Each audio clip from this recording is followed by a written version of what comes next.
క్షమించని హృదయము అపవాదికి తెరవబడిన పెద్ద తలుపు. వెల్కమ్, పెద్ద door. The biggest door that the enemy can have in your life is unforgiveness.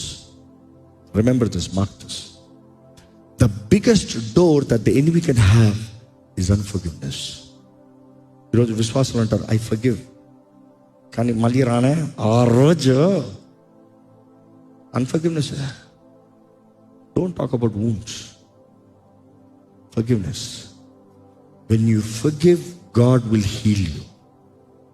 నీవు క్షమించకుండా దేవుడు నిన్ను స్వస్థపరచాలి, బాగు చేయాలంటే ఇంపాసిబుల్. Right it down.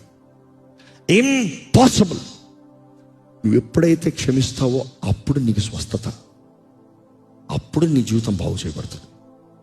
నువ్వు జరిగిన దాన్నే పట్టుకొని ఆ విషయంలోనే ఉంటే, అందుకని ఎప్పుడు చెప్తా ఉంటారు కదా, క్షమించరని మనసు ఈడ విషం తాగి వాడు చావాలని చూస్తాం. వాడు ఎప్పటికైనా చేస్తాడా? విషం తాగింది ఎవరు?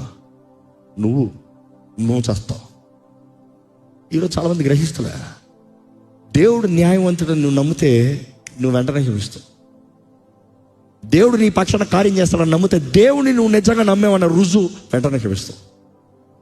దేవుడు ఆజ్ఞలు నువ్వు గైకుంటున్నావంటే, దేవుడిని ప్రేమిస్తున్నావు అనే దానికి రుజువు ఏంటంటే నువ్వు వెంటనే క్షమిస్తావు.